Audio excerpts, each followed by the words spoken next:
Hospitalisation ये word बहुत common है, राइट? इसका मतलब क्या है?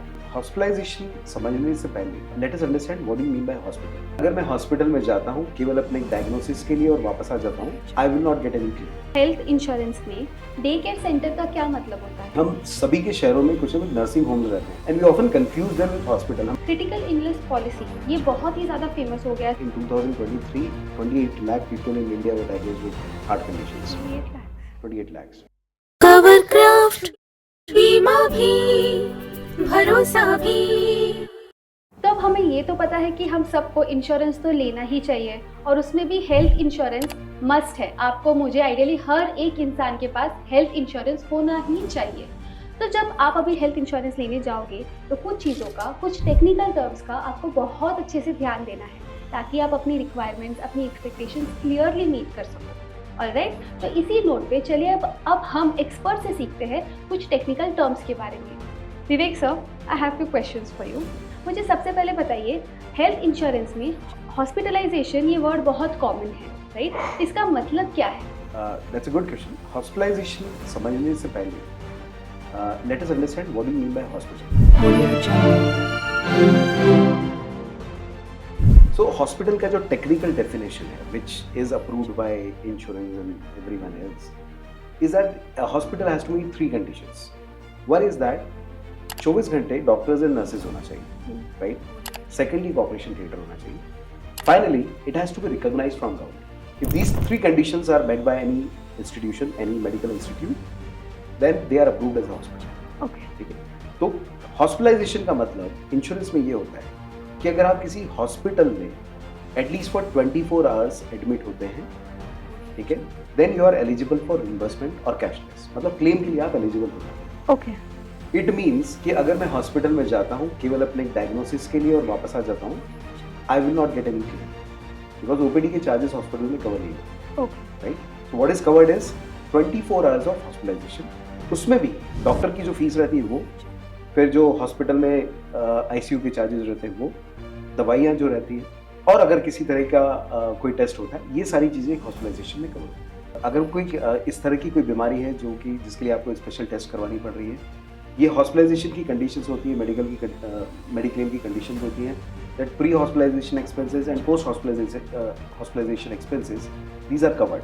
तो ये उसमें कवर हो जाता है, but normally for any kind of diagnosis the coverage is not. Okay, hospitalisation means that you have to be there in hospital for 24 hours at least। कुछ ट्रीटमेंट्स ऐसे होते हैं जो कि एक दिन से कम में भी जिनका क्लेम दिया जाता है, जैसे कैटरैक्ट ऑपरेशन हो गया, it hardly needs a couple of hours, right? And patient hospital से हाथों हाथ घर जा सकता है 2-3 घंटे बाद, राइट? That is covered. लेकिन इस टाइप की जो ट्रीटमेंट्स हैं ये स्पेशली मेंशन रहते हैं पॉलिसी में। तो आप जब भी कोई पॉलिसी लेंगे वहाँ पर ये डे केयर ट्रीटमेंट्स के नाम से ये ट्रीटमेंट्स अलग से अनलिस्टेड रहते हैं, that for all these kind of treatments, may be cataract, may be radiotherapy, may be chemotherapy, इन सारे ट्रीटमेंट्स के लिए you will get claim even if you are not hospitalised for 24 hours. Hospitalisation तो समझ गया। What is this domiciliary hospitalisation? इसमें क्या होता है?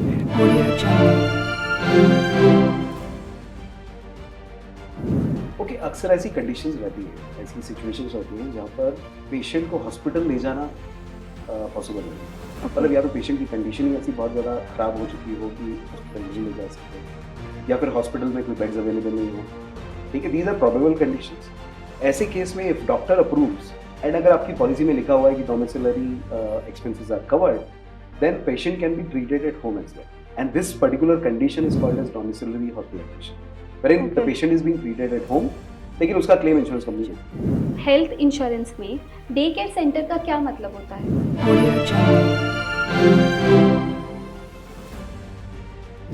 ओके, कुछ ऐसे ट्रीटमेंट्स होते हैं जहाँ पर 24 घंटे हॉस्पिटलाइजेशन की जरूरत नहीं पड़ती। जैसे अगर किसी पेशेंट की कीमोथेरेपी करनी है, या फिर किसी का कैटरैक्ट ऑपरेशन करना है, या डायलिसिस करना है, इसके लिए 24 आवर्स हॉस्पिटलाइजेशन की जरूरत नहीं है। तो ऐसे केस में जो पेशेंट है वो हॉस्पिटल जा सकता है, अपना ट्रीटमेंट करवा सकता है, they can return home within 24 hours, and इस केस में उनका क्लेम अप्रूव होगा, मतलब उनको क्लेम मिलेगा, right? So this particular condition is called as day care coverage, जहाँ पर कुछ पर्टिकुलर लिस्टेड ट्रीटमेंट्स के लिए उनको 24 आवर्स हॉस्पिटलाइजेशन की जरूरत नहीं पड़ती। अभी ये समझ गया what is hospitalisation, what is domiciliary hospitalisation and day care centre भी समझ गया. One last term which I want you to explain it to everyone is nursing centre. ये क्या होता है? Audio Jungle. ओके, हम सभी के शहरों में कुछ ना कुछ नर्सिंग होम्स रहते हैं, हाँ. Right? And we often confuse them with hospital. हम जब बोलचाल की भाषा में बोलते हैं तो हम कहते हैं कि वे हॉस्पिटल जा रहे हैं. Actually, that's a nursing home. The difference between a hospital and a nursing home is that nursing home will not have an operation theater. Right? Okay. Nursing home वो जगह है जहाँ पर पेशेंट अपने इलाज के बाद में रिकवरी के लिए रुक सकता है, राइट? नॉर्मली इसका कवरेज मिलता नहीं है किसी भी हेल्थ इंश्योरेंस पे, लेकिन अगर वो कंडीशन में अलग से एक्सप्लिसिटली मेंशन्ड है that you'll get a claim for nursing center expenses as well, तो फिर ये चीज़ों का क्लेम भी मिलेगा. Audio Jungle. अगर मैं बीमार पड़ जाती हूँ, मुझे कोई बहुत मेजर बीमारी हो जाती है या फिर अगर मेरा एक्सीडेंट हो जाता है, तो इन सब चीज़ों के लिए हेल्थ इंश्योरेंस के बारे में तो मैंने सुना है. पर नाउ क्रिटिकल इलनेस पॉलिसी ये बहुत ही ज़्यादा फेमस हो गया है. सब लोग बोल रहे हैं कि हेल्थ इंश्योरेंस के साथ साथ ये भी पॉलिसी लो, ये भी मैंडेटरी है, बहुत बेनिफिशियल होगा. पर ऐसा क्यों? हेल्थ में सब कवर तो है ना sir? Absolutely, you are right in that. लेकिन कुछ चीज़ों का हमें एक पर्सपेक्टिव से अपना थोड़ा सा नज़रिया चेंज करना पड़ेगा. So firstly the number of cases of cancer they are increasing like anything these days. If you're talking about heart attacks, in 2023, 28 lakh people in India were diagnosed with heart conditions. 28 lakh. 28 lakhs, right? Stroke के cases भी बढ़ते जा रहे हैं. Now all these critical illnesses, इनका एक तो treatment भी महंगा होता है, दूसरा इनसे रिकवरी भी बड़ी महंगी होती है. ठीक है, आपको हेल्थ इंश्योरेंस तब तक आपके साथ में है जब तक आप हॉस्पिटल में हैं, राइट? एंड शायद पोस्ट हॉस्पिटलाइजेशन या प्री हॉस्पिटलाइजेशन में कुछ और खर्चा आपका कवर हो जाएगा. But what about the losses you are having because you are not able to work your 100%? If you are suffering from critical illness, definitely आपका एम्प्लॉयमेंट भी कुछ ना कुछ इम्पैक्ट होगा, राइट? इस केस में critical illness is one of the very beneficial plans. I tell you, normally जो policies रहती हैं वो दो टाइप की होती हैं.